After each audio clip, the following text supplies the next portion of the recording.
Yang gue suka pertama waktunya fleksibel ya. Jadi kita bisa kerjain bisnis ini kapanpun dan dimanapun, gitu. Dan semua orang pastinya punya kesempatan yang sama untuk berhasil di bisnis ini asal mereka mau, gitu kan. Dan yang enak di sini juga income yang nggak terbatas gitu. Jadi apa yang kita tabur ya benar-benar itu yang kita tuai.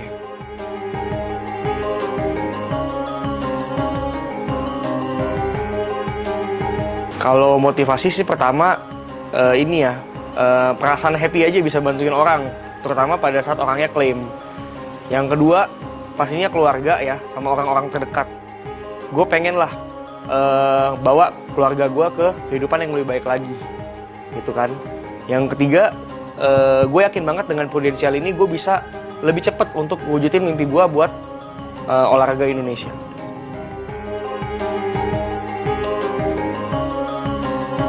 Oke, please welcome Agassi Bagus Yudhistira. Silakan Bro Agassi.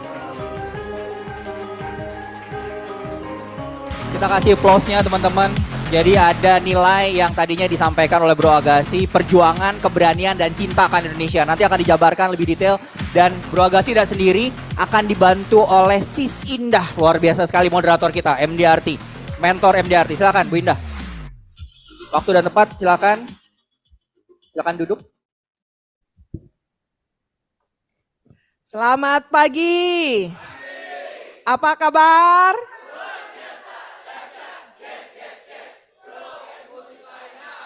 Oke, ya silakan duduk teman-teman.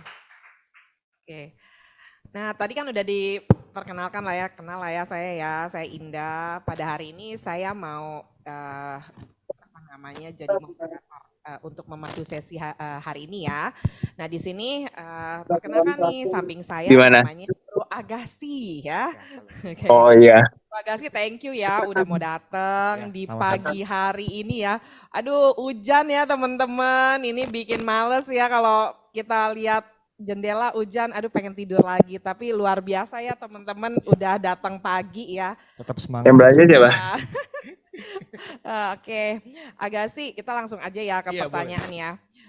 Tadi kan aku lihat Sunday Punch-nya berarti Agassi itu dulu pernah atlet ya. Iya, nah, pernah. Di sini boleh nggak ceritain kembali background keluarga dan pekerjaan sebelum di Prudential?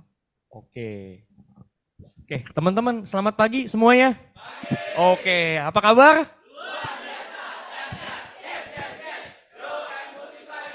Mantap. Kalau dengar teman-teman semangat begini saya jadi enak nih mau sharingnya nih. Oke, teman-teman kenalin nama saya Agassi ya. Saya anak pertama dari 3 bersaudara ya. Saya lahir itu di Jakarta ya, 19 April ya di 1993 ya, tahun 1993. Jadi ya udah masuk kepala 3 lah saya. Ini ya, 31 malah tahun ini. Masih muda ya teman-teman. Di sini ya. siapa yang yang seumuran sama saya? Waduh semua ya. Yang lebih muda ada? Oke, jadi saya papa saya itu backgroundnya di pegawai swasta, mama saya pegawai negeri, teman-teman. Jadi memang dari kecil itu saya tidak pernah diajarin, maksudnya ada gimana ya? Tidak pernah diajarin gimana caranya bisnis, karena kan papa mama saya kan karyawan, gitu kan. Jadi mereka dari kecil cukup bilang kamu sekolah yang rajin aja. Nanti kalau sekolahnya rajin, masuk kantor, jabatannya tinggi, udah diam-diam kaki, duit datang sendiri, gitu kan. Ngomongnya dari dulu kayak gitu kan. Jadi nggak tahu kenapa setiap kali kalau nilai di sekolah dapat 6, dapat 6,5 gitu. Kalau dapat 7 selamat lah saya teman-teman ya. Tapi kalau 6 itu udah pasti gimana kamu mau jadi orang, gimana kamu. Tapi saya udah tahu kenapa. Karena memang dari kecil dididiknya begitu. Kalau misalnya dapat 6 nggak mungkin bisa dapat kerjaan bagus di kantor gitu kan. Nah waktu saya kecil ya, ada positifnya juga nih dari papa saya gitu kan. Papa saya kan hobi olahraga ya teman-teman. Sampai sekarang umurnya 71 masih main tenis seminggu 3 kali. Main pingpong 2 kali. Kalau nggak dikasih main olahraga stres dia di rumah teman-teman ya. Kalau kita kan kalau seumur-umur saya gini gitu kan ketemu nasabah gitu ya. Makan kan bisa seenaknya aja gitu kan. Kita malah stresnya bukan ini. Kita stresnya gimana caranya biar stabilin berat badan teman-teman ya.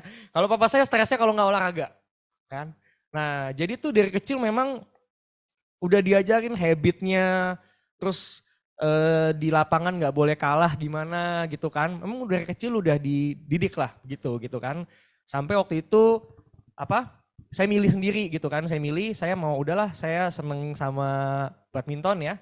Saya seneng sama badminton karena saya lihat waktu itu kan kok Indonesia ini di TV juara terus gitu kan. Jadi kan kayak kalau misalnya naik ke panggung gitu kan sering-sering ya Kak. Jadi kan ada perasaan bangga gitu, wah bawa nama negara nih gitu kan. Ya berarti kan syaratnya harus giat latihan gitu kan. Nah terus ya saya nekunin ya di bulu tangkis itu bukan sesuatu yang mudah juga ya buat saya ya. Karena pertama saingannya banyak ya teman-teman ya. Jadi kalau misalnya teman-teman lihat maksudnya kan Jakarta ini kan ada Jakarta Barat, Jakarta Pusat, Jakarta Timur. Masing-masing daerah aja itu saingannya juga udah lumayan. Karena olahraga ini lumayan populer di Indonesia gitu kan. Makanya banyak ya atlet-atlet handal tuh dari Indonesia ya mereka bisa lolos dari persaingan itu ya akhirnya alhasil mereka juga bisa prestasi di internasional gitu kan. Jadi itu yang saya tekunin ya. Jadi waktu itu saya nekunin olahraga di bulu tangkis ya. Berbagai prestasi saya udah pernah dapat ya, tapi memang saya belum sampai di jadi atlet nasional ya. Cuman ya saya merasakan gitu gimana perjuangannya, gimana kalau misalnya biasa hari Sabtu ya teman-teman ya. Kalau hari Sabtu itu kan kalau misalnya saya itu pagi-pagi dulu latihannya tuh lari gitu kan. Saya latihan fisik. Kalau teman-teman di sini tahu VO2 Max, nah itu menu pagi saya tiap Sabtu gitu kan. Nah, Lebih luar biasa ya kalau kita kan duduk dengerin gitu ya. Kalau ini lari teman-teman. lari ya. Jadi mau saya sharing sambil lari aja enggak? Ini ada di dalam, kita dengerin di sini. Gitu teman-teman. Jadi ya disitulah saya belajar gitu. Maksudnya apapun kondisinya ya harus tetap lari gitu kan. Hujan-hujan juga kita lari teman-teman ya. Jadi di situ kita belajar untuk gimana caranya supaya dalam keadaan apapun kita tetap bisa konsisten gitu. Itu sih Kak Indah. Wah luar biasa ya, basicnya memang dari atlet nih teman-teman. Jadi mentalnya udah keuji ya. Kalau kita kan mentalnya paling kalau ditolak nasabah gitu ya, terus ditunda, agak baper sedikit gitu ya. Kalau ini mentalnya benar-benar mau hujan, mau panas, tetap pagi lari gitu ya, bukan jalan gitu ya. Nah, Agassi tadi kan sempat info juga dulu sempat ada cedera ya waktu sebagai atlet ya. Iya sempat. Nah oke, nah itu sehingga masuk di kuliah tuh tadi psikologi ya? Iya ambilnya? psikologi betul. Oke, itu psikologi untuk olahraga memang ya? Iya jadi sebenarnya jurusan saya itu psikologi umum. Cuman waktu itu kebetulan ada dosen yang memang lagi nekunin psikologi olahraga gitu kan. Dan memang itu salah satu faktor yang bikin saya semangat kuliah teman-teman. Kalau nggak ada psikologi olahraga mungkin saya udah uring-uringan gitu kan.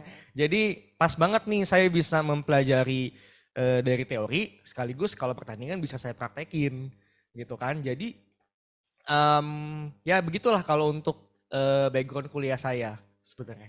Terus tadi kan sempat kerja driver online ya. Betul. Nah, di sini aku mau dong kita diceritain gimana waktu awal kamu saat join sebagai agen asuransi. Oke, jadi kan dulu kan saya sempat kerja ya setelah saya memutuskan untuk pensiun jadi atlet, saya sempat kerja di satu perusahaan ya, satu perusahaan. Kalau teman-teman tahu di sini siapa yang suka makan nugget sampai sekarang? Oh semuanya ya, cuman 2 orang nih, yang lain sukanya apa? Ayam geprek enggak? Ya kan? Jadi saya dulu kerja nugget yang namanya Fiesta. Jadi dulu saya HRD-nya teman-teman. Ya. Jadi ya awalnya saya seneng. Kenapa? Jadi waktu saya join ke Fiesta ya, itu saya udah komit. Saya bilang, "Pa, Ma, jangan kasih Agassi duit lagi." Saya udah Ya. komit. Saya udah komit karena saya lihat kan teman-teman saya nih Kak ya, maksudnya yang udah pada kerja, mereka bukannya minta duit, mereka yang ngasih duit orang tuanya. Gitu. Saya pikir kalau saya belum bisa ngasih duit orang tua, minimal saya nggak nyusahin lah. Gitu kan. Akhirnya saya join, saya seneng banget itu. 3 bulan ya. Jadi kan kalau di HRD itu ada yang namanya alat tes. Meskipun teman-teman saya nggak suka banget kerja di HRD, teman saya waktu itu kepepet. Karena lowongan psikologi olahraga belum ada dulu di Indonesia. Gitu kan. Jadi ya udahlah mau ngapain lagi gitu kan. Saya kepepet. Jadi kerjaannya itu cuman ngerjain alat tes, terus ngetes karyawan, terus analisa, pulang. Tiap hari begitu. 3 bulan pertama saya semangat Kak. Bahkan punya teman saya aja saya kerjain. Udah, lu nggak apa-apa, nggak usah kerjain, gue yang kerjain aja. Dalam hati teman saya, tumben Agassi baik banget hari ini, mau makan apa dia gitu kan. Terus saya kerjain semuanya gitu kan. Tapi kok lama-kelamaan saya merasa kok kerjaan saya gini-gini aja. Bukannya kerjaan itu jelek ya teman-teman ya. Saya nggak bilang kerjaan itu jelek. Cuman kalau menurut saya terlalu monoton. Kurang tantangan ya? Kurang tantangan. Ya kerjaan saya cuman orang datang tes sama saya ya. Terus lulus, minggu depan saya panggil lagi, nggak lulus pulang. Gitu kan. Bahkan saya pernah ngetes karyawan-karyawan massal ya. Intinya di perusahaan saya itu turnovernya lumayan tinggi teman-teman. Jadi misalnya masuknya minggu ini bisa 5 orang, ya keluarnya bisa 4 orang, bahkan bisa yang sebelumnya bisa keluar juga. Jadi tiap minggu kerjaan kita itu cuma nyari karyawan. Menurut saya, ya waktu itu, kalau dilakukan sebentar itu masih nggak apa-apa lah. Tapi kalau sering-sering menurut saya itu bosan teman-teman. Bosan, nggak ada tantangan. Terus setiap kali saya ngasih ide ke bos saya gitu kan, itu selalu ditentang. Dia bilang, kamu lulusan cuman S1 gitu kan. Maksudnya ide kamu ini tidak masuk di saya gitu kan. Selalu begitu. Setiap kali selalu begitu. Jadi saya merasa, waduh, waktu itu kan gaji saya, teman-teman ini saya buka ya. Tebak gaji saya berapa deh sebelum saya buka per bulan? 5 hampir benar. Wah, kalau 11 juta saya nggak di prudensial teman-teman. Berapa? Betul, 4,5 gaji saya. 4,5. 4,5. Jadi saya pikir, waduh, ini kalau begini terus, nggak ada masa depannya nih. Apalagi saya tuh tipe orang yang nggak suka hidup gitu-gitu aja. Saya nggak suka kayak ya udah kerja bulanan dapat gaji, nikmatin hambur-hamburin selesai terus cari duit lagi. Saya bukan tipe yang seperti itu. Nah, gitu kan.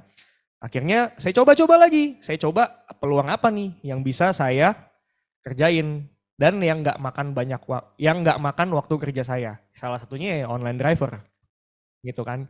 Jadi setiap hari Minggu, jadi kan saya Senin sampai Jumat itu saya kerja. Sabtu ya, waktu itu ini jalan-jalan sama pacar waktu itu kan. Karena waktu itu masih ada pacar kan. Kalau Sabtu nggak jalan-jalan, Minggu pasti berantem gitu kan. Nah, buat para laki-laki di sini ya, begitulah nasib kita ya Pak ya. Gitu kan. Ya begitulah nasib kita, cuman bedanya yang cowok-cowok di sini udah pada lulus, saya belum. Gitu kan. Waktu itu gitu. Jadi Sabtu saya spend buat pacar, Minggu saya narik teman-teman.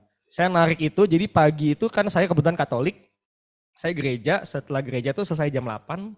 Jam 8 saya langsung narik dari jam 8 pagi sampai jam 11 malam. Setiap Luar minggu biasa begitu. ya. Minggu masih tetap loh dikerjain. Minggu. Dan waduh,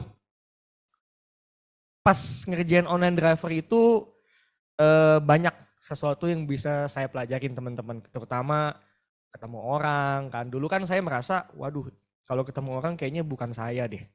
Karena saya tiap, maksudnya dulu rutinitas saya adalah ya sebelum saya kerja, ya saya kan atlet, ketemu saya bukan sama orang, sama raket gitu kan, sama raket sama kok gitu kan. Udah pulang latihan ya saya nggak kemana-mana lagi, udah capek gitu kan. Kok, tapi kayaknya ini Tuhan kasih saya tuh sesuatu yang berbeda gitu.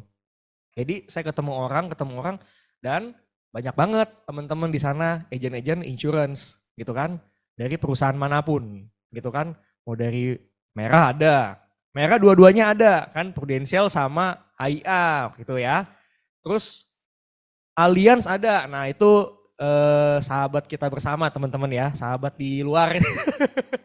Jadi itu ya banyak banget, cuman ya saya biasa aja gitu kan, saya biasa aja, bahkan waktu itu ada yang mau ngebooking saya seharian buat katanya alasannya buat nemenin dia ke dokter, katanya mau ketemu sama dokter, jadi katanya ketemu satu nasabah, nanti ketemu nasabah lain lagi. Saya booking seharian gak apa-apa, agak sih butuhnya berapa.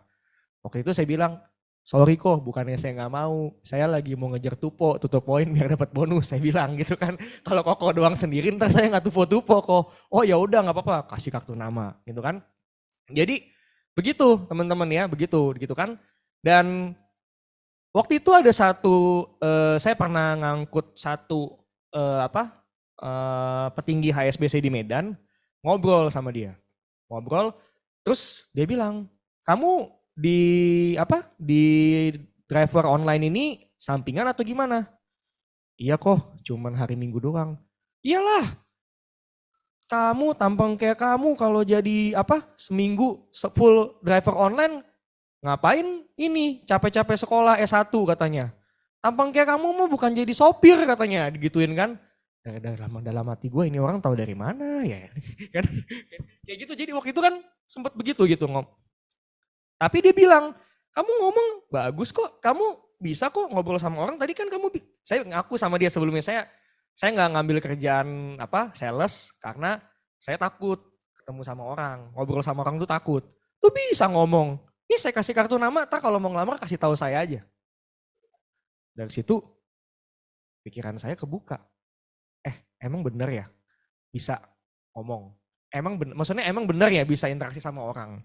Gitu kan, emang bener ya. Jadi waktu itu Kak yang saya rasain gitu kan. Saya ngerasa, wah ini ya mungkin bener juga nih orang ini datang nih kan. Kalau saya percayanya kalau setiap orang yang ketemu sama kita itu bukan sesuatu yang kebetulan, betul ya teman-teman ya. Gitu kan. Betul. Akhirnya ya udah gitu kan. Akhirnya saya tetap jalanin. Habis itu waktu itu saya ada kelas sama bos saya. Saya ada kelas. Nggak lama itu setelah ketemu sama Koko itu saya ada kelas. Jadi waktu itu kerja saya udah mulai berantakan. Gitu kan. Jadi waktu itu kalau diceritain parah teman-teman ya. Jadi benar-benar saya udah nggak ikut sistem lagi. Udah bener-bener deh kayak udah kerja udah kayak nggak kerja. Bahkan saya sering kabur-kaburan gitu kan. Waktu itu di Senayan itu ada Asian Game kan. Di sana ada Asian Game. Ya saya memanfaatkan situasi waktu itu kan. Bos saya udah nggak jelas. Di kantor fingerprint juga udah nggak jelas. Saya udah ngomong ke kantor disuruh dibenerin juga nggak dibener-benerin. Gitu kan. Terus ya koordinasi udah nggak jelas, ya udah mau ngapain lagi gue di kantor. Yang mendingan gue nonton Asian Game. Prakpok Indonesia selesai kan. Gitu kan. Jadi akhirnya waktu itu kabur-kaburan sampai akhirnya saya bilang, waduh ini kalau begini terus nggak ada masa depannya. Gitu kan. Saya mau jadi apa? Gitu kan. Itu udah saya pikirin. Sampai akhirnya Tuhan baik teman-teman. Waktu itu saya ikut satu retret di Puncak ya. Itu nggak sengaja ketemu sama kakak kelas saya waktu SD. Gitu kan. Nah, saya sering tuh lihat flyernya dia di Instagram. Gitu kan. Yang saya tahu kalau ada speaker ini itu pasti mah MLM. Gitu kan. Saya udah tahu gitu kan. Itu pasti MLM. Nah, tapi saya coba tanya lagi sama orangnya. Saya udah ngira nih, dia kerjanya MLM. Tapi saya tanya sama kakak kelas saya kan ngobrol-ngobrol. Terus saya tanya, Kak, emang lu kerja apa? Oh, gue di Pru. Oh, asuransi. Iya, iya. Pas saya tanya gimana asuransi gitu. Dia bilang oke kok gitu kan. Udah 4 tahun jalanin, waktu itu 2018, dia mulai dari 2014. Gitu kan. Terus saya tanya, emang di asuransi udah dapat berapa? Waktu itu saya langsung to the point karena kan banyak tuh teman-teman ya, maksudnya dulu saya pernah ditawarin sama banyak agent insurance, tapi mereka itu kayak kalau saya tanya begitu mereka langsung ya udah ketemuan aja gitu kan. Biasa kan juga saya gitu kan. Ketemuan aja yuk, kita ngopi, nongkrong, suka makan apa kan. Pokoknya intinya kalau saya bilang suka makan bakmi, pasti diajak ke tempat bakmi. Kalau saya bilangnya suka minum coklat, pasti diajak ke Starbucks gitu. Itu udah jurusnya gitu kan. Benar teman-teman ya, gitu kan. Nah jadi waktu itu dia bilang ya nggak gede lah gas. Paling 4 tahun 70 juta per bulan. Dalam hati kalau lu ngomong 7 juta per bulan nggak gede, gue masih bisa maklum gitu kan. Ini ngomong 70 juta gitu kan. Nah gimana ceritanya gitu. Saya waktu itu baru resign. Ya jadi waktu sebelum saya ikut retret itu saya resign. Saya rasa udahlah ini kerjaan gak jelas gitu kan. Saya pikir sambil saya cari-cari yang lain, ya udah siapa tahu saya diketemuin sama peluang yang bagus gitu kan. Dan tepat pada saat itu juga Tuhan itu ngejawab doa saya teman-teman. Jadi waktu itu saya pikir kan saya tanya sama dia, untuk dapetin 70 juta kata lu kan bisnis, emang modalnya berapa? Gitu kan, karena gak mungkin untung puluhan juta modalnya gak ada. Oh bener kok gas, modalnya nggak ada, gitu kan. Yang penting lu mau belajar aja. Ya saya pikir ya udahlah gitu kan. Saya pikir saya cobain aja gitu. Kalau misalnya berhasil saya jalanin, kalau nggak berhasil ya udah jadi pengalaman. Akhirnya di situ juga saya menyerahkan diri ke Prudential teman-teman. Luar biasa ya teman-teman, applause-nya. Oke, berarti join 2000 berapa tuh? 2018. 2018 18 ya. September. Oke. Berarti teman-teman ya kita lihat tadi perjuangannya Bro Agassi, kerjanya tuh bener kan ya, dia udah maksimal gitu ya, sampai minggu aja dipakai untuk kerja. Kayaknya Tuhan menyambut ya, Iya, menyambut betul. doanya Bro Agassi gitu kan, sampai akhirnya disadari harus resign aja deh gitu ya, ketemu sama orang yang tepat di acara Betul. retret gitu ya teman-teman. Berarti ternyata memang kalau kita merekrut gitu ya, atau misalnya kita bingung siapa lagi gitu yang mau direkrut, dilakukan aja terus tiba-tiba aja leadernya aja nggak sengaja ketemu orang yang menawarkan diri gitu kan ya teman-teman ya. Betul, Oke. betul, betul. Nah Agassi tadi kan waktu jadi atlet jarang sekali ya ngobrol sama Wah, temen, jarang. kongko-kongko gitu ya. Berarti pertemanannya tuh nggak terlalu dekat-dekat banget dong ya. Oh jelas. Berarti ring satunya sedikit nih ya yang kenal baik, atau waktu awal jualan asuransinya kemana nih? Kalau waktu jualan, nah ini tantangan juga nih, terutama dari orang tua, gitu kan. Jadi waktu saya join ke Prudential, orang tua saya tuh nggak yakin saya bisa jalanin. Pertama dia bilang saya kan orangnya bukan yang haha hehe ketemu orang kongko-kongko basa-basi, bukan. Saya orangnya kalau udah latihan-latihan, pulang-pulang, belajar-belajar, gitu kan. Ya saya hanya deket sama teman-teman, beberapa teman deket aja. Dan sampai sekarang pun saya masih dekat. Jadi saya itu mainnya itu dulu, teman saya memang gak banyak, tapi long lasting. Gitu kan.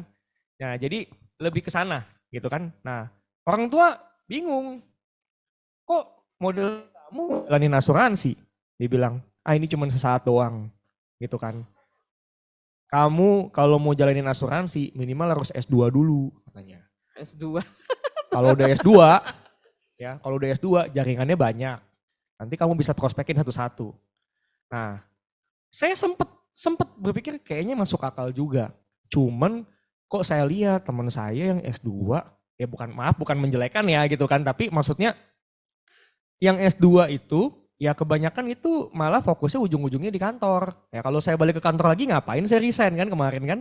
Jadi saya pikir ini salah nih. Ini saya harus benar-benar matahin omongan mereka gitu kan. Belum lagi saya pas bikin janji tuh ya, Kak Indah saya inget banget. Waktu 2 minggu saya cobain Prudential, waktu itu kan kantornya di Lipo Kuningan sini. Kan dulu kantor saya.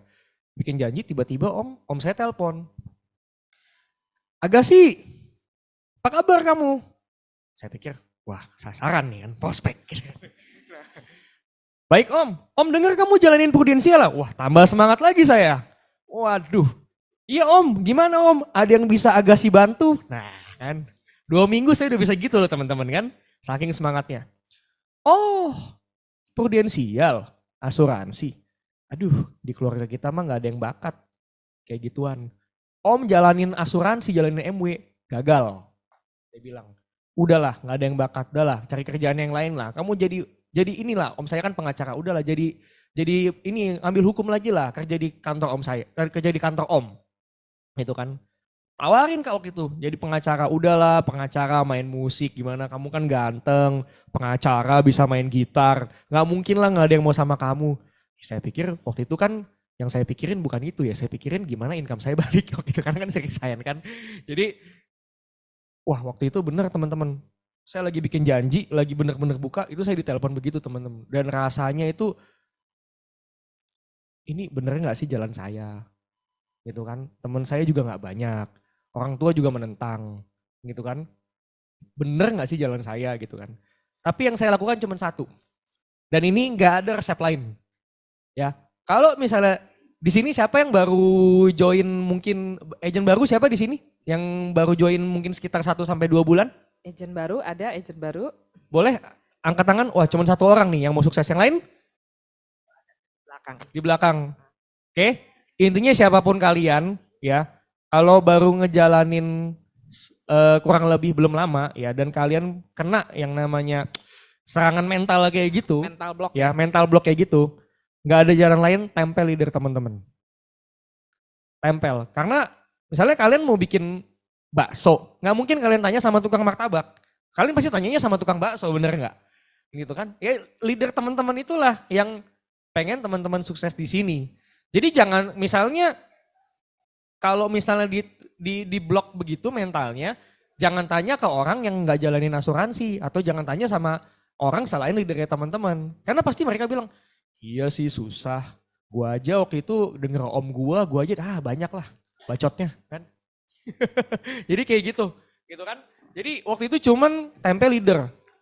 Dan saya, nah ini pentingnya sistem. Jadi waktu itu saya tempel leader, terus saya suka lihat speaker di depan. Jadi saya tuh kalau datang training saya rajin teman-teman. Ya, kenapa? Karena dari training itu saya jadi semangat. Misalnya ngelihat, contoh misalnya dulu ada satu speaker, kalau teman-teman tahu dia punya agensi Unity Auditianingrum, itu kan. Itu minggu kedua datang ke tempat saya. Gitu kan, waktu itu masih di Lipo Kuningan. Wah saya berapi-api denger dia sharing teman-teman. Ini cewek dalam hati saya. Kok kalau saya cowok digituin dong sama keluarga saya nyerah. Saya banci dong, saya bilang gitu sama diri saya. Ini cewek aja bisa kok, kenapa lu cowok lemah? Gitu kan, saya cuman itu yang saya tekadkan dalam diri saya gitu kan. Akhirnya ya tempel leader ya, terus udah gitu sempet juga tuh ya nggak closing. Nah gitulah ke awal perjalanan saya kenapa join ke Prudential awalnya gitu. Jadi teman-teman kita lihat tadi Bro Agassi ini pas baru join, ya pasti hampir semua agent asuransi mengalami yang namanya mental block ya pada saat ya kayak tadi omnya bukan mau sumbang cash tapi sumbang bicara gitu ya. Itu banyak pasti terjadi seperti itu ya, sumbang bicara untuk jangan jalanin asuransi gitu kan.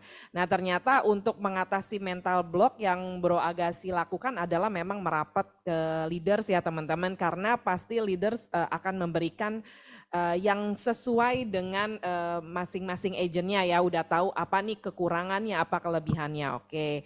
Nah di sini aku mau tanya lagi nih, kapan dan bagaimana kamu mengenal MDRT, Bro Agassi? Oke, jadi waktu itu kan saya itu sebenarnya nggak tahu MDRT itu apa gitu kan. Tapi pas saya waktu itu, jadi tahun pertama yang tadi seperti yang di sandepan saya tahun pertama itu berhasil promosi ke AAD sama Star Club Producer. Luar biasa ya Copenhagen. teman-teman, tahun pertama loh langsung capai dua-duanya ya. Gitu kan, prestasi dan promosi. Betul, jadi tahun pertama karena waktu itu saya motivasinya cuma satu.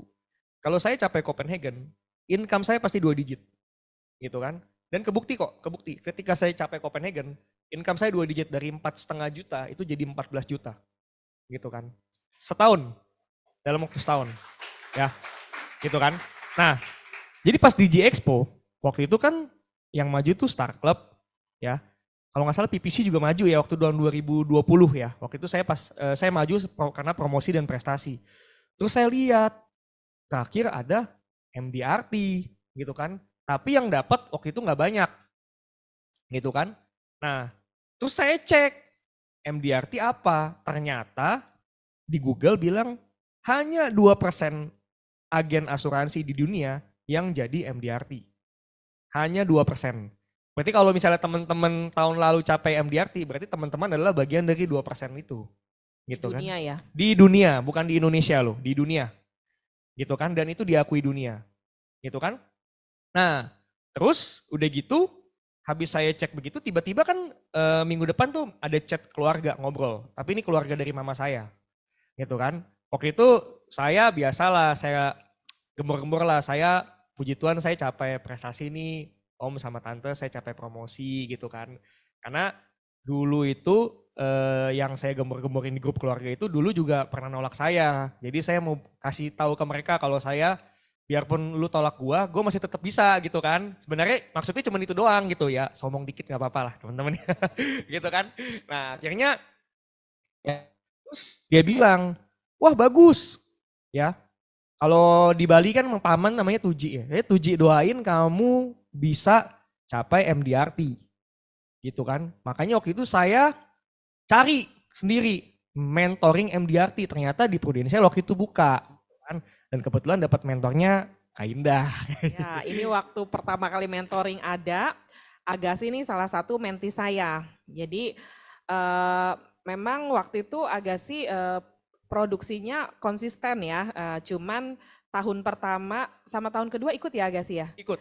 Ikut, tapi dua-duanya juga tidak capai MDRT. Betul, gitu kan. capai. Nah cuman kemarin pas Bro Agassi capai pertama kalinya, dia telepon saya gitu kan, dia komunikasi sama saya bilang, wah ternyata memang yang namanya MDRT itu dilakukan terus, pasti ada waktunya ya Agassi ya. Oke, Betul. ya coba lanjutin lagi Agassi. Betul. Jadi teman-teman, waktu tahun pertama itu benar-benar saya ngenes banget. Jadi waktu itu kan MDRT itu kalau nggak salah 400 berapa ya Kak ya? Masih 400 ya. Teman-teman tahu nggak? Saya nggak capai. Cuman selisih berapa? Cuman selisih premi tahunan itu sekitar 6 juta premi tahunan. Kecil banget ya Kecil teman-teman banget. ya. Nggak Kecil capai banget. gitu. Kecil banget. Cuman gara-gara saya nggak berani minta nasabah bayar tahunan. Nah itulah namanya mindset. Gitu kan. Kalau saya berani minta dia bayar tahunan, saya pasti udah lewat. Premi tahunan dia tuh setahun itu 25 juta. Bayangin saya cuma kurang 6 juta. Saya cuman, aduh nggak enak nih, gimana gitu kan. Padahal nasabahnya maksudnya dibilang punya duit ya orang punya duit gitu kan. Cuman saya pikir kalau bayar tahunan gimana ya, ngomongnya gimana gitu kan. Terus udah gitu enak nggak saya tunda-tunda, akhirnya nasabahnya udah cabut ke luar negeri teman-teman. Gitu kan. Ya udah makan tuh gengsi, makan tuh nyesel gitu kan. Akhirnya ya waktu itu Desember pulang ke Bali ya nggak tenang gitu kan. Pulang ke Bali nggak tenang. Promosi ke AD sih promosi gitu kan. Cuman harusnya kan saya bisa lebih ya gitu kan. Kok saya buang-buang kesempatan gitu kan. Sampai akhirnya ya udah gitu kan. Mulai sekarang ya karena waktu itu produk tradisional juga udah keluar ya. Mulai sekarang saya harus punya mindset. Berani ngajak nasabah bayar tahunan gitu. Kenapa? Gitu kan. Pertama, kalau kita ngajakin nasabah bayar tahunan, kita harus berpikir bahwa kita nguntungin mereka. Kalau misalnya teman-teman nih yang suka jualan tradisional di sini siapa? Semua ya. Ya, bahkan nanti semuanya mungkin bakal ke tradisional kali ya, biar ngenilin repricing. Gitu kan. Nah, jadi wah ini banyak tawa nih, banyak curhatnya ya. Oke, nah jadi ya kita harus berpikir bahwa ketika kita ngajak mereka bayar tahunan, kita nguntungin mereka. Bayar cuma 11 bulan kok, gitu kan. Kenapa takut gitu kan. Kita ngasih mereka, misalnya kita mau jual, orang jual nih, lomba-lomba di luar sana jual asuransi gede-gede preminya. Tapi ya mohon maaf gitu, maksudnya nggak ada yang namanya promo khusus. Kadang-kadang yang saya lihat. Semuanya main hajar tahunan saya nggak tahu di asuransi lain gimana.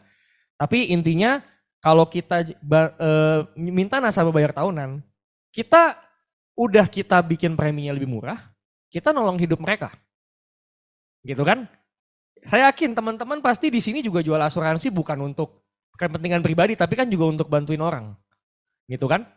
Makanya teman-teman masih semangat, hujan-hujan datang hari Sabtu gitu kan. Karena semangat bantuin orang ini saya lihat ada semua di sini ya. Tepuk tangan dulu dong buat teman-teman semuanya.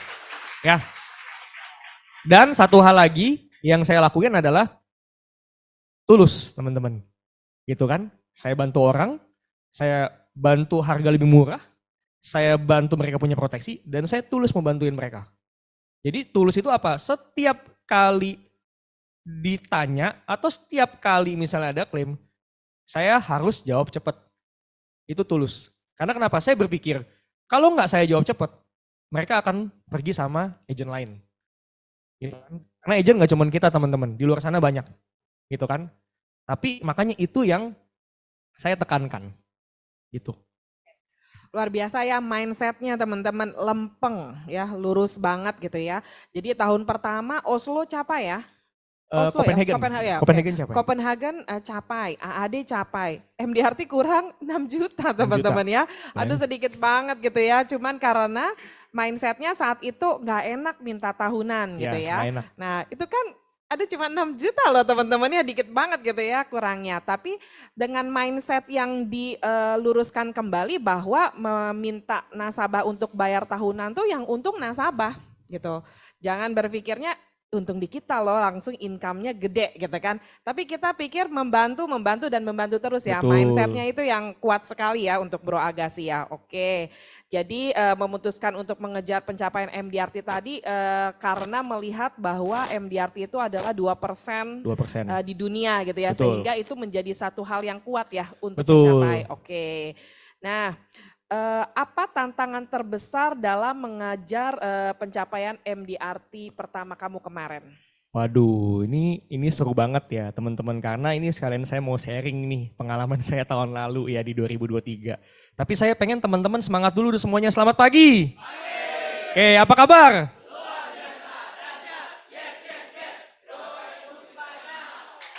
Mantap. Sorry, saya berdirinya telat teman. Boleh duduk lagi teman-teman. Oke. Jadi, waduh, ini bener-bener waktu itu tahun lalu ya. Ini sebenarnya ya datang dari pertama dari leader saya, gitu kan. Datang dari leader saya. Dia bilang waktu itu kan FYP saya itu waktu itu masih sekitar berapa tuh? Belum 200. 198 FYP.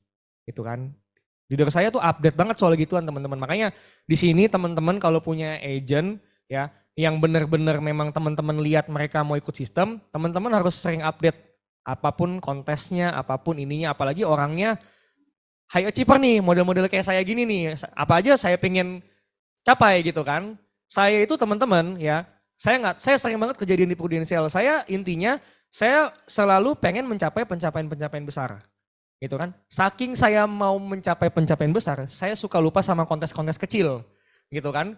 Jadi kayak gini, saya capai pencapaian besar, ternyata di Prudential ada kontes nonton, kontes apa, tiba-tiba saya di WA, Pak Agassi selamat ya dapat kontes nonton. Lah mati, emang ada ya kontes nonton gitu kan. Suka kayak gitu.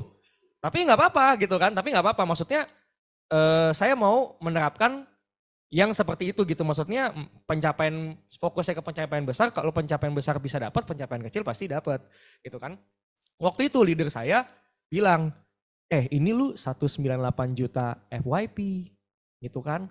Gue tau lah model kayak lu ya kalau ngejar 588 FYP bisa banget. Ini apalagi udah 198. Ayolah coba yuk breakdown lagi list namanya gitu kan. Dan saya nggak malu teman-teman, saya udah AD, saya nggak malu untuk breakdown list nama sama leader saya. Apa yang bikin saya, maksudnya menurut teman-teman nggak, maksudnya apa nih yang bisa bikin saya malu orang itu leader saya kok. Kan kadang di luar itu udah ade masih tempel leader. Ya so what gitu kan, ini bisnis kita kok. Leader kita justru malah ditempel malah senang gitu kan. Kalau kita uring-uringan leader kita justru bingung. Kenapa Agassi? Kenapa? Gitu kan. Nah akhirnya waktu itu breakdown semuanya. Breakdown gitu kan semuanya. List nama, ceret semuanya. Dia bilang FYP tahunan ya gitu kan. Waduh ya. Tapi karena ingat mindset yang tadi, ya udah yang tadi apa? 3, pertama kita bikin premi lebih murah, kita bantuin orang, kita tulus gitu kan. Udah kerjain dulu aja. Kita nggak tahu ya yang namanya nasib, yang namanya kejadian itu kan udah diatur sama yang di atas. Kita cuma bisa berusaha gitu kan. Udah akhirnya breakdown semuanya, datang waktu itu mulai bulan September gitu kan. September 2023. Gitu kan. Wah, itu teman-teman. Jadi itu saya punya satu kebiasaan jelek gitu kan. Biarpun tadi mungkin ada prestasi, ada promosi, tapi saya punya satu kebiasaan jelek. Yang teman-teman jangan ikutin kalau bisa. Gitu kan. Jadi itu saya kalau di cancel orang, saya cenderung udahlah saya lepas aja. Saya cari yang lain. Gitu kan. Jadi misalnya Kak Indah, saya mau ketemu sama Kak Indah cancel saya. Ya udahlah, besok kan masih ada nasabah lagi. Jadi hari ini nggak dipentingin.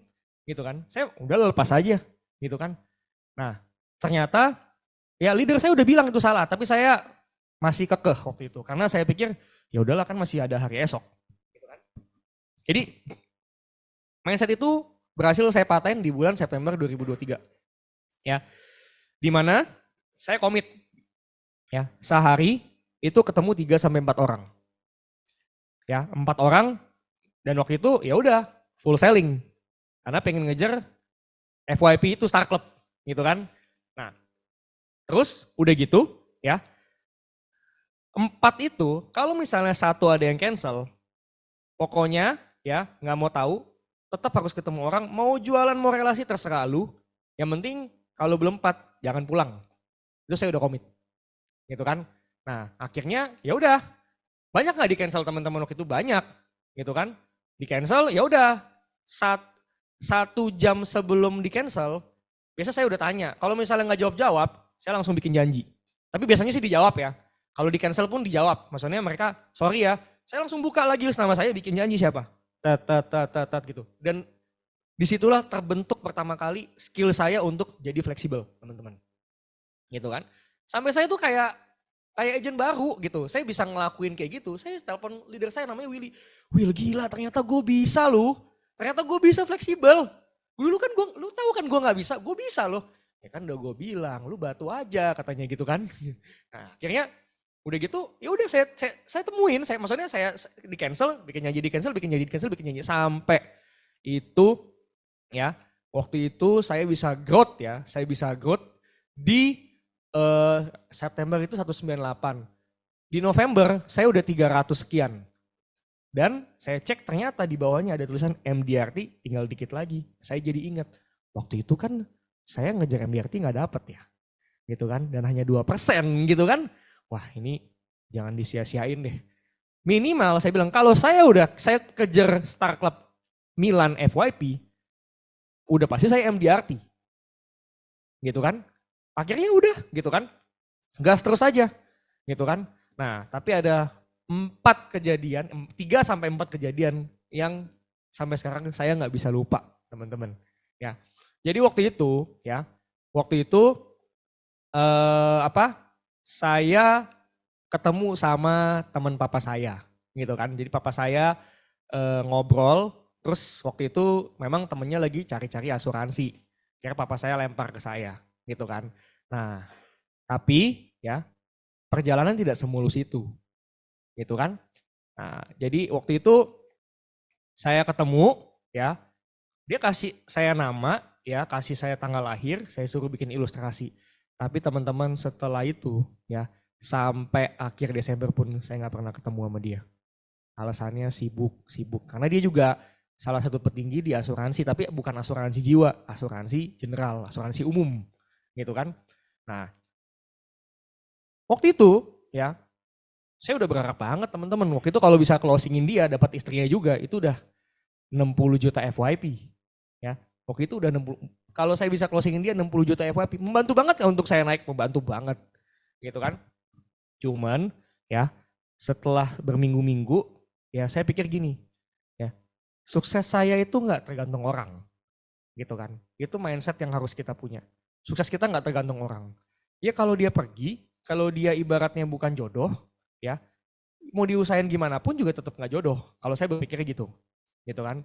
Jadi waktu itu saya pikir ya udahlah, ya cari jalan lain, cari jalan lain. Ngapain cari jalan ini? Tempel leader, breakdown lagi. Setiap hari teman-teman, setiap hari. Ya setiap hari. Mau ada keluhan apa, telepon leader. Mau ada breakdown apa, telepon leader. Gitu kan.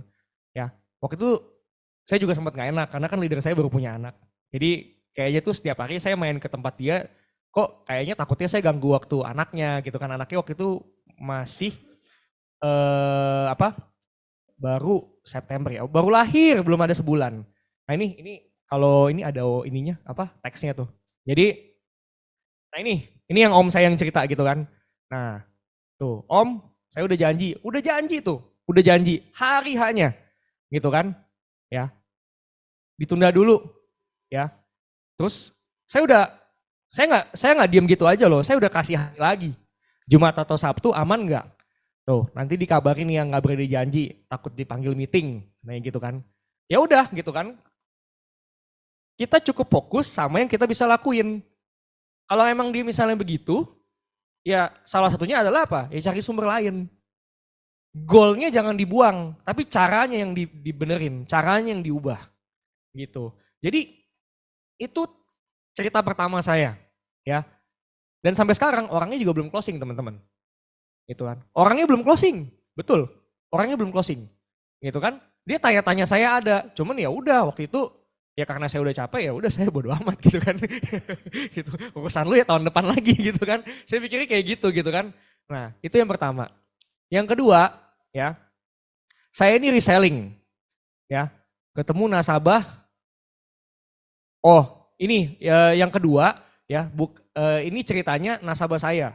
Ini nasabah saya di Jogja. Gitu kan. Saya cuma mau nginfo repricing sama saya mau sellingin satu waktu itu Pranugrah. Gitu kan. Tapi dia malah jawab kayak gini. Sebetulnya jujur agak terganggu ya kalau harus telepon teman perihal asuransi. Dalam hati saya, kalau ntar lu klaim gimana? Gue ganggu lu dong. Gitu kan. Gimana gitu kan. Ini kan nasabah. Nasabah aja bisa gini teman-teman lu. Padahal saya nggak pernah ada bikin masalah. Saya nggak pernah ada gimana. Saya baik gitu kan. Kalau dia tanya saya jawab. Tapi dia begini. Gitu kan. Nah kalau begini apa teman-teman? Merenung. Diem. Gitu kan. Terus menetap. Buka TikTok. Hidup kayak gini banget ya. Kayak gitu. Kan. Nggak bisa teman-teman. Oke. Itu kita malah membunuh diri kita sendiri. Gitu kan. Mindset kita dibunuh. Gitu kan. Terus cara lainnya apa? Ya cari solusi lain. Gitu kan. Saya cuma berpikir satu. Kalau leader saya udah ngomongin soal FYP, ya, dan saya ibaratnya merasa, wah ini MDRT. Kalau gue nggak kejar tahun ini, ya Star Club gue nggak kejar tahun ini, tahun depan belum tentu ada kesempatan. Saya berpikir gitu. Ya perihal ini, ya saya cari solusi lain, ya. Ini cerita kedua. Oke, boleh next cerita ketiga. Nah, teman-teman, ya. Solusi yang saya cari adalah saya kabur keluar kota. Prospek di luar kota. Oke. Jadi waktu itu saya ikut jadi kan papa saya orang Kalimantan. Saya ikut satu acara orang Kalimantan. Ya. Acara Kalimantan dan wah waktu itu saya senang karena saya paling muda di situ. Gitu kan. Kenapa? Karena saya senang dua hal. Satu, saya paling muda, pasti saya paling ganteng teman-teman. Ya. Yang kedua, ini orang tua-tua semua. Bisa lah kan kayak gitu kan. Bisa saya selingin gitu kan. Saya pikirnya gitu gitu. Jadi saya semangat kan. Cuman ya om, ya tante gitu kan. Kok kamu ganteng banget sih? Ya dari papa yang ganteng ya. Padahal papa saya biasa aja teman-teman ya. Jadi waktu itu kayak gitu teman-teman ya. Ya bercanda teman-teman ya. Jadi waktu itu ya dari acara itu saya ketemu sama 2 orang yang memang enak untuk diajakin ngomong asuransi. Mereka belum ngomong ngambil tapi enak. Karena mereka udah pernah ngerasain yang namanya klaim. Dan mereka merasa ya agen-agen di tempat papa saya itu rata-rata kurang baik. Gitu kan. Datang dari kota jauh-jauh closing, ditelepon buat klaim, nggak datang. Ya seenggaknya kalau lu nggak datang lu info lah, lu bantuin kan sekarang ada online kan. Tapi ini nggak ada kabar sama sekali, makanya banyak di sana yang kecewa. Gitu kan. Saya berpikir ya udah kalau memang di sini lagi mentok ya udah kabur dulu aja ke Kalimantan. Gitu kan. Ini waktu itu perjalanan kurang lebih 4 jam ya. Dan waktu itu ya jalannya lagi nggak ini nggak lancar, macet, ada kecelakaan. Sampai saya nyanyi-nyanyi kayak gini teman-teman ya, sambil macet gitu kan, tapi suaranya jangan didengerin, jelek soalnya kan. Nah ini perjalanannya tuh kayak gini. Nah kayak gini teman-teman ya, ini perjalanan menuju kampung papa saya, gitu kan, perjalanan. Jadi ini itu perjuangan ya buat saya. Terus udah gitu ya, saya di sana cuman kenal sama 2 orang. Ya. Nah, tapi saya berpikir, saya cuma mindset saya satu. Emang 2 orang di sana nggak ada orang belakangnya. Siapa tahu kalau kita jelasinnya bagus di belakang ada orangnya. Gitu kan? Kan mindsetnya mesti begitu. Gitu kan? Dan akhirnya betul teman-teman. Ya. Pokoknya di sana ya, saya itu kalau di sana saya nggak bisa bangun siang. Kenapa? Karena orang di sana bangunnya semuanya pagi. Jadi kalau bangun siang sedikit, udah jadi omongan tuh. Itu anak gimana? Ya udahlah, kan kita juga tidur di sana. Soalnya di sana itu ya, kalau udah jam 9 malam, itu benar-benar udah gegap gulita, mati semuanya. Gitu kan? Jadi mau ngapain lagi ya tidur, gitu kan? Nah, tapi sebelum tidur ya, yang saya lakuin adalah saya thinking time lagi. Siapa nih? Om siapa? Ini om siapa? Om siapa? Semuanya, tante siapa? Gini-gini semuanya, gitu kan? Ya. Dan akhirnya ya waktu itu dari 2 orang itu saya ketemu sama 2 orang itu ya, dan puji Tuhan 2 orang itu bisa ngasilin ke saya tuh 50 juta FYP teman-teman. Okay. Luar biasa ya teman-teman, membuahkan hasil. 50 juta FYP ya, dan saya nggak cuman diem gitu aja ya, saya bilang om kan ngambil gede sama saya pasti ada satu maksud ya. Nggak mungkin om cuma ngambil buat bantuin saya doang. Saya tahu lah om, gitu kan. Nah, dari mana kamu tahu? Iya, dari niat tulus om, saya bilang gitu kan. Saya bercanda-bercandain ya. Oke. Akhirnya om boleh nggak mumpung saya di Kalimantan, saya juga pengen nih. Saya juga pengen ya jadi kabar baik buat orang-orang di sini. Gitu kan. Karena kan yang om suka bilang sama saya, agent di sini ya, mohon maaf gitu. Bukannya mereka nggak berpendidikan, tapi mereka kadang kurang beretika, nggak profesional gitu. Orang datang-datang nawarin tapi ujung-ujungnya kabur. Nah om, saya itu beda dari mereka. Nah makanya om, saya mau minta nih, ada nggak 4-5 orang yang menurut om perlu saya edukasi. Siapa tahu bisa bantu hidup mereka. Gitu kan. Oh itu, kamu datengin aja toko itu, bilang aja nama om, kan? Kamu datengin aja toko ini, teret.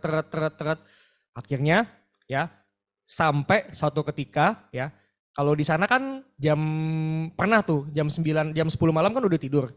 Sampai suatu ketika saya saking datang ketemu orang terus, saya bisa ketemu orang di sana 4-5 orang. Ya, sampai pintu rumah saya itu dikunci. Gitu kan, gak bisa masuk. Bibi saya udah tidur, semua udah tidur. Ya mau gak mau saya gedor-gedor, bukain gitu kan. Nah akhirnya untungnya karyawan bibi saya bangun. Udah buka, kenapa gas katanya gitu. Mau pulang jam segini. Iya sorry bro, kerjaan, kejar target. Ya udah masuk gitu kan. Nah sampai segitunya teman-teman ya. Sampai segitunya ya. Dan ya mereka bilang sama saya gitu kan. Kok saya jarang ya ngelihat agen begini. Dia bilang, om bisa aja. Mau makan apa nih om ntar malam gitu kan. Saya gituin kan. Enggak gitu. Orang sih semua agen asuransi pasti mau jualan gitu kan. Cuman kok saya lihat dari kamu itu kamu itu lebih pentingin yang namanya edukasi dibandingin kamu jualan. Saya bisa lihat kok dari cara kamu jelasin. Dari situ saya benar-benar saya ngerasa wah memang saya dipanggil nih untuk jadi MDRT gitu kan. Luar biasa teman-teman ya. Saya dipanggil untuk jadi MDRT. Jadi wah waktu itu ya udah gitu kan. Ya Om memang kalau di tempat saya diajarinnya begitu gitu kan. Nah jadi kita harus kasih dulu ke nasabah gitu kan, baru ke diri kita sendiri. Ujung-ujungnya pasti ke diri sendiri Om, tapi kan balik lagi asuransi ini pasti ujung-ujungnya pertama buat nasabah gitu kan. Nah sampai akhirnya si Om yang referensiin saya itu suka banget ngajak saya ke acara-acara di situ. Ya kalau menurut teman-teman saya ikut apa enggak? Ikut lah kan. Kalau teman-teman jadi saya juga pasti ikut, benar gak? Ikut kan? Ikut terus ikut kan. Akhirnya kenal. Ya mungkin gak semuanya closing, tapi kan setidaknya saya udah tambah teman gitu kan. One day misalnya saya pengen pengen kejar MDRT lagi, saya udah tahu nih gimana gitu kan kondisinya. Gitu kan. Nah, dan jujur teman-teman di Kalimantan ini saya terharu sama papa saya teman-teman ya. Jadi papa yang dulunya bilang saya mah kaku, saya nggak bisa jualan, saya mah nggak bakat lah gitu kan, karena dari keluarga memang tidak ada yang jadi agent insurance ya. Adapun juga ya mama saya pernah kok jadi agent prudensial tapi 2 minggu selesai gitu kan. Gitu kan. Mama saya juga pernah jadi agent generali tapi beberapa bulan selesai. Cuman ikut-ikut teman doang gitu kan. Nah, akhirnya karena papa mungkin ngelihat saya ke sana udah jauh gitu kan, perjalanan 4 jam gitu kan. Terus juga di sana makan seadanya gitu kan. Nah, setiap pagi teman-teman, papa saya tuh bisa telepon saya. Gas, pagi. Udah kayak orang pacaran teman-teman kan. Gimana targetnya, udah tercapai belum? Gitu kan. Awalnya saya biasa aja teman-teman, tapi ini teman-teman tiap hari papa saya bisa lakuin begitu teman-teman. Setiap hari teman-teman bayangin. Ya. Keren ya teman-teman ya. Jadi wah saya merasa wah ini sih kalau gue sampai nggak achieve tahun ini kebangetan loh. Udah diizinin jauh-jauh pergi ke Kalimantan, disupport tiap hari sama bokap. Kalau gue sia-siain sih kebangetan ini gitu kan. Saya jujur hari ketiga itu hari keempat saya nangis teman-teman karena di situ saya baru bisa merasakan ketulusan papa saya. Gitu kan. Papa kan kalau di rumah kan keras ya. Gitu kan. Pokoknya kalau enggak, iya gitu kan. Apalagi kalau misalnya di rumah misalnya pas lebaran tuh kan semua orang kan pulang gitu kan. Jadi di rumah kita sendiri semua yang ngurus tuh dari nyuci, dari masak semuanya. Di situ papa ribet gitu kan. Papa nggak biasa soalnya gitu kan. Saya udah pernah maksudnya dalam satu waktu tuh ngeliat papa saya marah itu gimana. Tapi ternyata di balik itu dia tuh tulus gitu sayang sama anak gitu kan. Karena saya bisa merasakan waktu di hari ketiga keempat saya di Kalimantan. Jadi saya tuh wah selama ini saya bilang papa saya galak, papa gimana. Tapi papa ternyata sayang juga ya gitu kan. Jadi di situ saya nangis teman-teman di situ. Dan saya berjanji saya nggak akan sia-siain kesempatan ini gitu kan. Nah jadi waktu itu dari Kalimantan kurang lebih saya bisa bawa pulang itu sekitar ya kurang lebih 70 juta FYP teman-teman. Wah, Gitu kan. luar biasa ya teman-teman ya. Gitu kan. Nah, perjalanan belum selesai. Oke, boleh di next. Nah, ini saya ketemu sama nasabah Parno ya. Aduh namanya ya udahlah nggak apa-apa. Nah, saya ketemu sama nasabah Parno, teman-teman. Oke. Nah, jadi ini ya. Waktu itu ya, saya reselling sama dia. Saya reselling. Dia udah ngambil ya. Dan saya reselling waktu itu. Ya, apapun saya kerjain reselling, kontak nasabah saya kerjain semuanya berat bodo amat. Gitu kan yang penting saya ngelakuin yang terbaik. Gitu kan saya reselling dan akhirnya dia setuju mau ngambil. Seneng saya. Ya, waktu itu 6 juta FYP lah. Gitu kan. Ya, memang nggak gede tapi ya saya pikir ya udah kalau ngumpulin ikan teri lama-lama kan jadi bukit juga ya Kak ya. Ya, saya datengin, saya waktu itu online dulu. Nah, pas mau tanda tangan teman-teman, ya, pas mau tanda tangan, ya, kan ada tuh nama ibu kandung, ya kan? Orangnya Parno, lu ngapain nanya-nanya ibu kandung gua, lu mau prospek ibu kandung gua udah mati, dia bilang kayak gitu. Nah, enggak Ci, sabar, ini dari OJK Ci. Akhirnya saya bingung kan kenapa kayak gitu kan. telepon leader. Ini kenapa? Karena saya juga nggak tahu gitu kan, kok disuruh kasih nama ibu kandung. Nah, sampai leader saya yang jelasin ke nasabahnya, ya aturan dari OJK, tapi orangnya tetap kekeh. Saya nggak mau tahu, pokoknya kamu ngomong dulu ke Prudensial, apa alasan dan maksudnya nanya-nanya ibu kandung, gitu kan? Teman-teman tahu kan rasanya gimana? Ya, cuma 6 juta FYP teman-teman, ya. Terus udah gitu, ya, pulang saya. Pulang, ya, tapi ya saya sempat ngedown, cuman saya pikir waktu itu udah nggak ada lagi waktu untuk ngedown, gitu kan? Waktu itu udah bulan Desember teman-teman, ya, udah bulan Desember. Salah satunya ya udah kalau nggak jadi cacing jadi naga, gitu kan? Pilihan saya cuman itu. Nah, akhirnya saya baca tuh peraturan OJK semuanya, set saya baca tuh semuanya kan. Saya pikir kenapa? Oh ternyata ada, ini memang ada kewajiban dari OJK. Ada 4 slide itu saya kasih ke dia, gitu kan. Nah, jadi waktu itu saya ingat banget, waktu itu hari Rabu, tanggal 21 apa 20 Desember gitu kan. Udah mepet. Kurang berapa tuh? Wah waktu itu masih kurang lebih 198 juta FYP. Masih kurang banyak. Masih kurang banyak. Luar biasa. Masih kurang banyak, ya. Waktu itu masih kurang banyak dan waktu itu ya udah gitu kan. Waktu itu kan kebetulan saya kan Katolik. Jadi waktu itu kebetulan ada yang namanya momen lagi pengakuan dosa gitu kan. Jadi sebelum kita menyambut Natal. Nah, akhirnya ya waktu itu kan yang ngaku dosa kan banyak teman-teman ya kan. Nah, di belakang itu saya pikir ya udahlah daripada saya nungguin gigi melompong ibaratnya nggak ngapa-ngapain, saya teleponin aja satu-satu. Nah, nasabah yang bisa saya follow up gitu kan. Nah, salah satunya adalah Cici ini. Gitu kan. Ci, ya. Jadi kayak gini. Ya udah deh, lu datang aja besok jelasin ke gua lagi. Ya. Sampai akhirnya teman-teman, ya. Sampai akhirnya, ya. Besok saya datang lagi, dia bilang, "Ini benar ya. Pokoknya kalau ada apa-apa gue tuntut lu kalau misalnya lu bikin masalah." Dia bilang, "Enggak Ci, tenang aja," gitu kan. Nah, akhirnya tanda tangan. Malah dia ngajak saya ngobrol. Lu gimana? Kan? Karena kebetulan gini, ini saya dapat referensi dulu dari mantan saya gitu kan. Jadi dia mulai korek-korek saya gitu kan. Ya saya ladenin aja gitu. "Iya Ci, saya mau udah berusaha tapi emang gak jodoh aja dalam hati. Ya udah ketutup kok," gitu. Dikorek sama dia. "Udahlah, carilah yang baru lah gimana?" Iya Ci. "Lu mau kemana? Habis ini ada ketemu lagi gak?" "Enggak." "Makan yuk sama gue bayarin deh Christmas lunch," gitu kan. Nah gitu akhirnya makan saya sama dia gitu kan. Makan waktu itu makannya di Hotel Ibis di Sleepy gitu kan. Wah lumayan kan. Waduh dalam hati saya senang makan. Udah saya closing, saya dapat makan. Aduh begitu baik Tuhan di atas gitu kan. Nah, akhirnya udah tuh ngobrol tanda tangan closing 6 juta FYP teman-teman kan.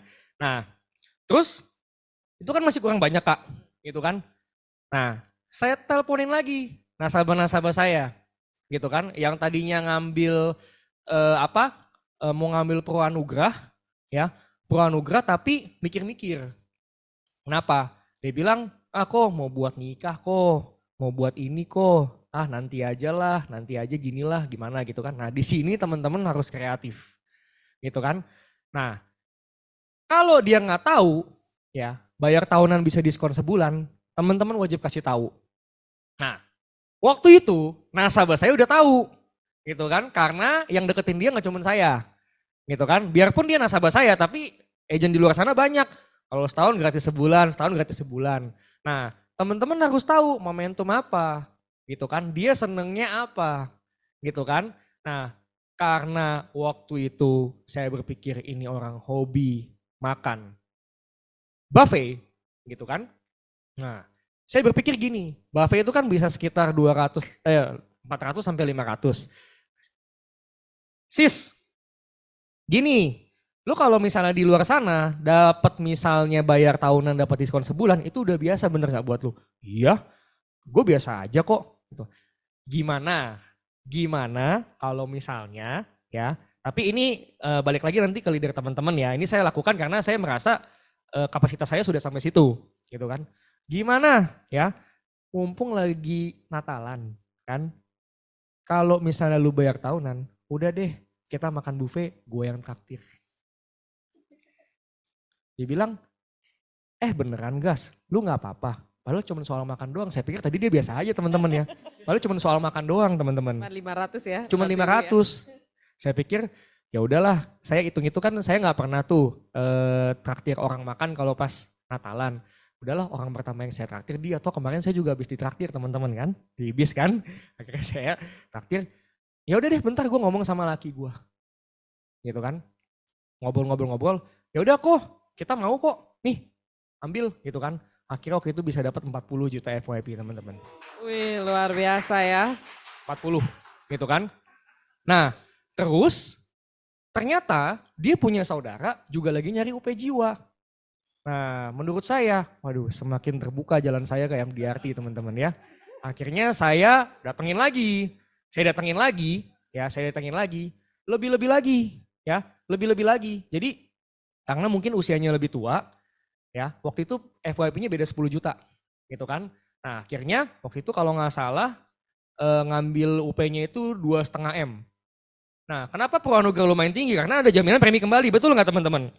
Dan bayarnya nggak usah lama-lama, gitu kan? 5 tahun, nah waktu itu benar Kak, saya pilihnya 5 tahun. Karena mereka semua orang bisnis ya, jadi orang bisnis itu biasanya nih, ya teman-teman pasti lebih jago lah dari saya lebih tahu. Orang bisnis pasti kan mereka nggak mau bayar lama-lama supaya mereka bisa puterin duit mereka, gitu kan? Biasa begitu, gitu kan? Akhirnya ya udah tuh bayar 5 tahun, dapatnya lebih gede lagi. Saya dapat waktu itu sekitar 53 juta FYP, teman-teman ya. Terus ya udah gitu singkat perjalanan waktu, cuman tinggal kurang berapa? Tinggal kurang waktu itu sekitar 15 juta FYP lagi. Kebangetan teman-teman ya, waktu itu tanggal 25 pas Natalan. Luar biasa ya teman-teman. Pas Natalan. Udah di ujung.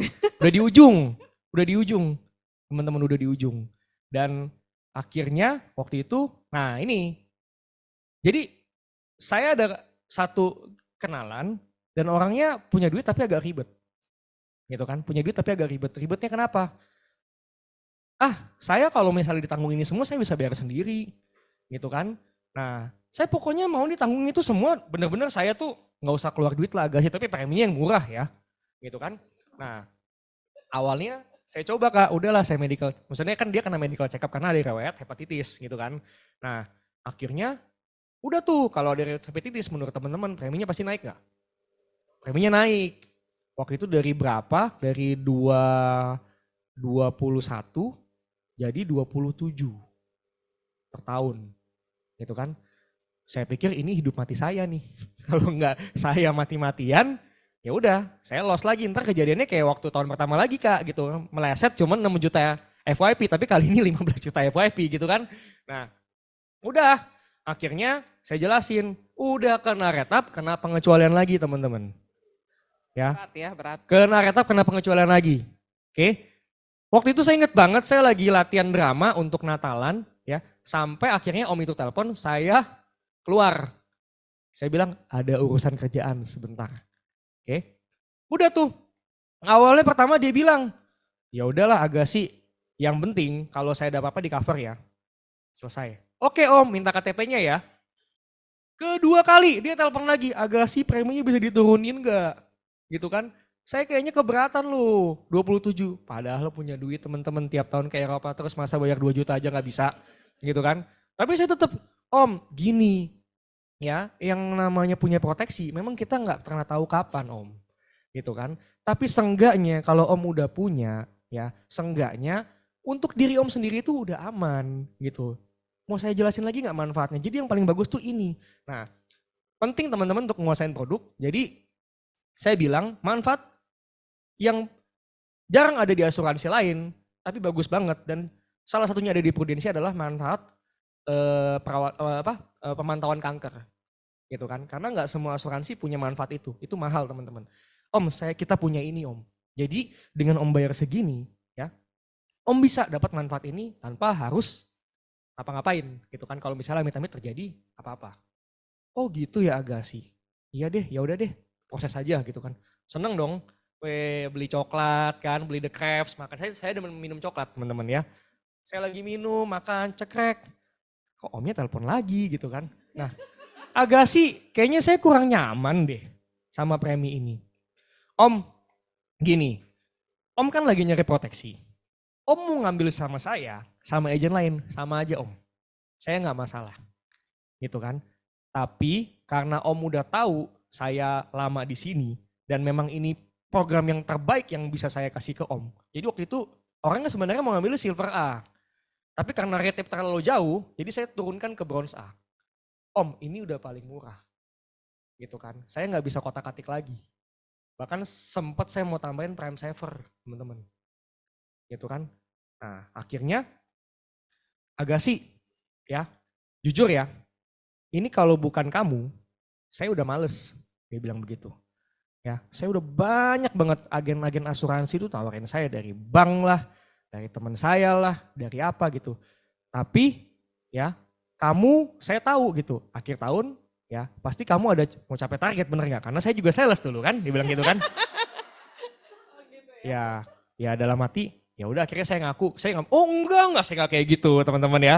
Dia bilang, iya sih om, ya anggap aja saya ini bagian dari masa muda om lah. Om kan pernah ngerasain saya. Mantap gitu kan. ya teman-teman ya. Gitu kan. Akhirnya udah gitu kan. Ya udah gitu kan. Akhirnya sejak saat itu juga omnya nggak pernah telepon saya lagi teman-teman ya. Akhirnya langsung diproses, waktu itu retap jadi 27 dan akhirnya puji Tuhan saya close, saya capai Star Club Producer Milan dan MDRT. Luar biasa teman-teman ya perjuangannya ya. Bayangin September masih jauh banget loh ya. Jangankan September, 25 Desember aja juga masih kurang kan Masih ya jauh. ibaratnya. Nah ini benar-benar keyakinan ya Agassi ya, Betul. keyakinan untuk mencapainya dan nggak mau sampai terlewat lagi ya, yang membuat akhirnya semesta alam mendukung ya. Betul teman-teman. Sampai benar-benar nggak disangka-sangka ada aja yang bisa mensupport untuk pencapaian MDRT-nya ya. Betul. Oke. Betul. Teman-teman keren banget ya proses Agassi mencapai MDRT pertamanya. Nah sekarang kita kasih kesempatan ke teman-teman One Vision nih, ada yang mau bertanya. Siapa nih mau bertanya, ayo. Kayaknya udah pada jago-jago ya kak di sini ya. Diam. Yang mau bertanya? Oke, Ada Didi. satu. Boleh silakan. Kayak minum teman-teman ya. Pagi ya Agassi. Ya lo pagi mbak. Saya mau tanya, daily-nya yang dilakukan sama Agassi apa sih? Share dong sama kita, kan tadi kayak belum ada share. Daily-nya ya, Aktivitasnya. aktivitasnya ya. Oke, jadi dengan Mbak siapa? Didi. Oh makasih Mbak Didi, tepuk tangan dulu dong buat Mbak Didi. Ya, jadi ya daily-nya itu intinya ya pertama sih kan pasti harus diawali dengan mindset ya. Mindset bahwa ya saya harus bisa nih gitu kan. Mindset bahwa benar-benar yang tadi yang saya kasih 3 mindset itu gitu kan. Saya bayar tahunan, saya bantuin orang lebih biar dapat premi lebih murah, saya bantuin dia proteksi dan saya tulus. Gitu kan. Nah, yang saya lakukan adalah ya setiap hari ya tadi gitu kan. 3 sampai 4 orang saya temuin, mau dia selling mau dia apapun, pokoknya kalau misalnya bisa selling semua bagus. Tapi kalau misalnya 2 ada yang cancel atau semua cancel, minimal saya ketemu orang dengan jumlah yang sama. Gitu kan. Saya pernah ya suatu waktu itu saya lagi nah teman-teman di sini ada yang tinggal di daerah Jakarta Barat yang sering ke Mall Taman Anggrek siapa? Oke ya. Nah jadi gini, waktu itu teman-teman ya, saya ingat banget ya. Waktu itu ya, saya itu bikin 4 aktivitas, di cancel 2 gitu kan. Ya mau nggak mau ya life must go on gitu kan, harus cari lagi siapa. Dan saya kalau teman-teman tahu di Taman Anggrek itu kan bulan Desember udah ada karnaval Natalan ya kok ya semuanya kan. Saya tuh paling benci banget kalau denger lagu Happy Holiday gitu. Sedangkan saya belum beres gitu teman-teman ya. Itu saya benar-benar benci banget gitu kan. Tapi ya kekesalan saya memotivasi saya. Ya, saya cuma pikir gini. Tuh, Udah ada yang ngomong happy holiday, happy holiday. Tandanya lu disuruh cepet beres, cepet liburan deh gitu kan. Gitu kan. Tuh, dengerin gitu kan. Setiap hari gitu kan. Saya suka nongkrong Starbucks Taman Anggrek teman-teman ya. Itu tempat saya paling enak untuk thinking time. Untuk saya berpikir. Dan tapi di seberang saya itu udah ada pohon Natal yang isinya lagu itu. Happy holiday itu. Wah benar-benar. Wah di situ saya benar-benar ini Kak. Saya benar-benar kayak wah harus capai gitu kan. Akhirnya saya cari lagi siapa gitu kan. Saya mungkin ada teman di dekat Taman Anggrek. Saya mungkin teman ada di dekat-dekat mungkin Citraland atau di mana gitu kan. Saya cari lagi siapa. Intinya harus ketemu orang. Gitu kan. Harus ketemu orang. Dan saya itu setiap hari itu kalau misalnya saya nggak 4 orang saya nggak pulang. Dan pokoknya saya tuh bisa sampai rumah tuh 1:30 pagi. Jam 3 pagi. Gitu kan. Ya saya nggak peduli gitu. Yang penting saya all out gitu kan. Karena kesempatan ini saya berpikir kalau cuma tahun ini tahun depan nggak bisa capai gimana? Gitu kan. Saya all out gitu. Pagi-pagi udah pasti ya paling cerewet kalau pulang malam mama saya. Kerja seberapa?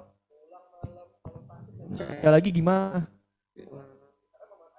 Karena mama saya PNS, jadi jam 7 pasti udah bangun pulang. Nah mereka kan tenggo gitu kan. Kayak gitu kan.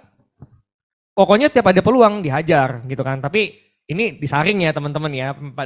Yang paling benar adalah di teman-teman. Kalau saya sih waktu itu karena saya merasa kesempatan itu nggak datang 2 kali. Jadi saya lakukan all out. Mau sampai pagi, mau sampai orang sholat subuh juga kalau misalnya saya masih bisa prospek, saya prospek. Gitu kan. Ya paling kalau misalnya amit-amit saya sakit, ujung-ujungnya juga saya udah capek ya kan sakitnya juga lebih bahagia gitu teman-teman ya. Gitu. Siap. Gitu. Kejawab ya Di? Kejawab ya. Poinnya aktivitasnya ya teman-teman nggak di stop ya. Agassi melakukan komitmen seharinya tuh 4 orang teman-teman ya. Jadi kalau nggak ketemu pun dia ganti dengan yang lain. Oke baiklah jika sudah tidak ada pertanyaan lagi kita ucapkan terima kasih kepada Bro Agassi ya. Saya kembalikan kepada MC. Oke, terima kasih Bro Agassi, luar biasa sekali kegigihannya sampai jam 1:30 pagi, jam 2 pagi gitu ya. Luar biasa. Oke, silakan kita bangkit berdiri teman-teman, kita berikan aplaus yang lebih meriah lagi.